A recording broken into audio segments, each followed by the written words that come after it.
मुंबई सपनों का शहर, जिंदगी से भरपूर। लोग काम से घर जाने की जल्दी में, टूरिस्ट शाम की ठंडी हवा का मजा लेते हुए, रेहड़ी पटरी वाले अपना सामान बेचते हुए। गेटवे ऑफ इंडिया शहर की शान का प्रतीक मजबूती से खड़ा है। ये एक आम बुधवार की शाम थी, 26 नवंबर 2008। किसी को अंदाजा नहीं था कि जल्द ही आतंक का कहर बरपेगा।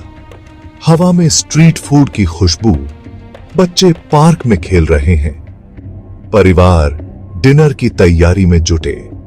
प्रसिद्ध छत्रपति शिवाजी महाराज टर्मिनस पर यात्री अपनी ट्रेन पकड़ने के लिए दौड़ रहे हैं। जिंदगी सामान्य, आरामदायक और रूटीन की तरह चल रही थी, लेकिन परछाई में एक खौफनाक साजिश रची जा रही थी। आतंकवादियों का एक समूह शहर में घुसपैठ कर चुका था। उनके दिल नफरत से भरे हुए थे। सीएसटी पर पहली गोली चली। AK-47 से लैस बंदूकधारी स्टेशन पर धावा बोल दिए और डरे हुए लोगों पर अंधाधुंध गोलियां चलाने लगे। यात्री अपनी जान बचाने के लिए भागे, खंभों और बेंचों के पीछे छिपने की कोशिश कर रहे थे। फर्श जल्द ही खून से लाल हो गया। शहर के दूसरी तरफ प्रतिष्ठित ताज होटल पर हमला हुआ। विस्फोटों ने भव्य इमारत को हिलाकर रख दिया, जिससे पूरे शहर में दहशत फैल गई। मेहमान और स्टाफ अंदर फंस गए। उनकी चीखें गोलियों की गूंज और टूटते शीशे के शोर में दब गईं। बेरहम और मकसद से भरे आतंकवादी मौत और तबाही का तांडव मचाते हुए शहर में आगे बढ़ते रहे। शहर पर हमला हो चुका था। अराजकता और दहशत के बीच अविश्वसनीय बहादुरी की कहानियां सामने आने लगीं। सीएसटी पर एक युवा रेलवे अनाउंसर विष्णु झंडे लगातार घोषणाएं करते रहे, लोगों से बाहर निकलने का आग्रह करते रहे, जबकि आतंकवादी नजदीक आ रहे थे। उनकी बहादुरी ने अनगिनत जिंदगियां बचाईं। ताज होटल में स्टाफ के सदस्यों ने अपनी जान जोखिम में डालकर मेहमानों को सुरक्षित स्थानों पर पहुंचाया, उन्हें रसोई और सर्विस कॉरिडोर में छुपाया। पुलिस अधिकारी, हालांकि उनके पास हथियार कम थे और वे कम संख्या में थे, गोलियों की आवाज सुनकर दौड़े चले आए। उनकी बहादुरी उम्मीद की किरण बनकर आई। उन्होंने आतंकवादियों का सामना किया और आम लोगों को भागने के लिए कीमती समय दिया। जैसे जैसे रात बढ़ती गई, हेलीकॉप्टरों की गूंज से आसमान गूंज उठा। भारत की कुलीन आतंकवाद विरोधी इकाई राष्ट्रीय सुरक्षा गार्ड NSG के कमांडो दिल्ली से आ चुके थे। उनका मिशन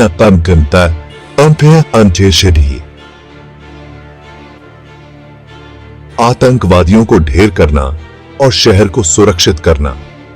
कमांडो, जो बेहद प्रशिक्षित थे और अत्याधुनिक हथियारों से लैस थे, के सामने एक चुनौतीपूर्ण काम था। आतंकवादी अच्छी तरह से हथियारों से लैस थे और रणनीतिक स्थिति में थे। उन्होंने बंधकों को बना रखा था और आम लोगों को मानव ढाल के रूप में इस्तेमाल कर रहे थे। ऑपरेशन ब्लैक टोर्नाडो, जैसा कि इसे कोडनेम दिया गया था, शुरू हुआ। कमांडो ने इमारतों पर धावा बोल दिया। कमरा दर कमरा, मंजिल दर मंजिल आतंकवादियों के साथ भीषण मुठभेड़ हुई। ढेर हुई। शहर ने अपनी सांसें रोक लीं। कमांडो और अंदर फंसे बंधकों की सुरक्षा के लिए प्रार्थना कर रहा था। भीषण लड़ाई के बीच असाधारण साहस की कहानियां सामने आती रहीं। मेजर संदीप उन्नीकृष्णन, एक युवा NSG कमांडो, ने अदम्य दृढ़ संकल्प के साथ अपनी टीम का नेतृत्व करते हुए ताज होटल में प्रवेश किया। उन्होंने बंधकों को निकालते समय अपनी जान दे दी। उनके आखिरी शब्द देश की यादों में अंकित हो गए। ऊपर मत आना, मैं इन्हें संभाल लूंगा। मुंबई आतंकवाद निरोधी दस्ते के प्रमुख हेमंत करकरे ने वरिष्ठ निरीक्षक विजय सालास्कर और अशोक कामटे के साथ बहादुरी से आतंकवादियों का सामना किया। वे बहादुरी से लड़े, लेकिन एक मुठभेड़ में अपनी जान गंवा बैठे। उनका बलिदान कर्तव्य के प्रति उनकी अटूट प्रतिबद्धता का प्रमाण है। पुलिस कांस्टेबल तुकाराम ओम्बले ने गिरगांव चौपाटी पर आतंकवादियों का सामना करते हुए असाधारण साहस का परिचय दिया। वह कसाब, जो एक आतंकवादी था, से चिपके रहे। यहां तक कि जब गोलियां उनके शरीर को चीर रही थीं, उन्होंने कसाब को भागने से रोका और उसे पकड़वाया। 28 नवंबर को जैसे ही सुबह हुई, मुंबई शहर तबाही के मंजर पर जाग उठा। गोलीबारी बंद हो चुकी थी, लेकिन हमलों के जख्म गहरे थे। प्रतिष्ठित ताज होटल, जो कभी भव्यता का प्रतीक था, घायल अवस्था में खड़ा था। उसका अग्रभाग गोलियों के निशान और आग से झुलसा हुआ था। शहर ने 160 से ज्यादा निर्दोष लोगों के खोने का शोक मनाया, जिनमें 15 से ज्यादा देशों के विदेशी भी शामिल थे। फिर भी दुख और गम के बीच मुंबई की भावना चमक उठी। लोग रक्तदान करने के लिए कतारों में खड़े थे। हमलों से विस्थापित लोगों को भोजन और आश्रय दे रहे थे और अपने प्यारे शहर के पुनर्निर्माण में मदद करने के लिए एक साथ आए। मुंबई ने अपने सबसे कठिन समय में दुनिया को अपनी दृढ़ता, अपनी एकता और अपनी अदम्य भावना दिखाई थी। हमलों के बाद देश ने न्याय की मांग की। जांच से पता चला कि हमलों को लश्कर ए तैयबा, जो एक पाकिस्तान स्थित आतंकवादी संगठन है, ने अंजाम दिया था। अजमल कसाब, जो अकेला जीवित आतंकवादी था, को पकड़े जाने से महत्वपूर्ण सबूत मिले।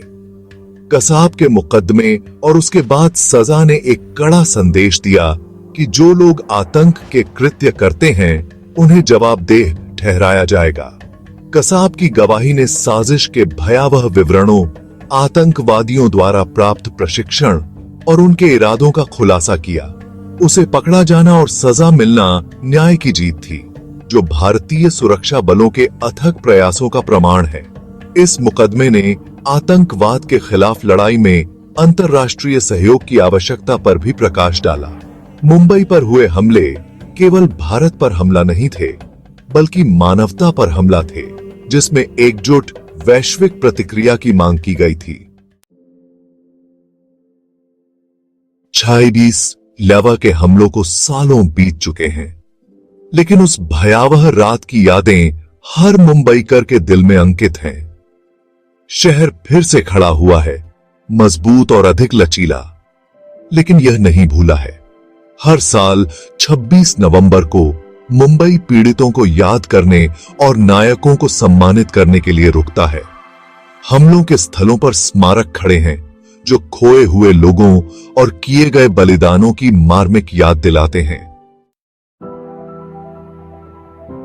मुंबई की भावना को विपरीत परिस्थितियों से उबरने की उसकी क्षमता में सबसे अच्छी तरह से समझा जा सकता है। अपने तेज तर्रार जीवन और कभी हार न मानने वाले रवैये के लिए जाना जाने पे कहने वाला यह शहर हमलों से डरने से इनकार करता है। हो सकता है कि हमलों ने निशान छोड़ दिए हों, लेकिन उन्होंने शहर के संकल्प को भी मजबूत किया। मुंबई त्रासदी से और भी मजबूत होकर उभरा। उसकी भावना अटूट रही। शहर का लचीलापन न केवल भारत के लिए बल्कि दुनिया के लिए आशा का प्रतीक बन गया। हमलों ने मुंबई को सुरक्षा, तत्परता और एकता के महत्व के बारे में बहुमूल्य सबक सिखाया। शहर मजबूत होकर उभरा। इसकी सुरक्षा व्यवस्था को बढ़ाया गया। इसके नागरिक अधिक सतर्क हुए और इसकी भावना पहले से कहीं अधिक अदम्य हो गई। मुंबई की कहानी विपरीत परिस्थितियों से उबरने की मानवीय भावना की क्षमता का प्रमाण है। 26/11 के हमले इस बात की कड़ी याद दिलाते हैं कि आतंकवाद हमारी दुनिया के लिए किस तरह का खतरा है, लेकिन त्रासदी के बीच आशा है। हमलों ने मानवता के सर्वोत्तम पहलुओं को भी प्रदर्शित किया। 26/11 की विरासत केवल नुकसान और दुख की नहीं है, बल्कि साहस, एकता और आशा की भी है।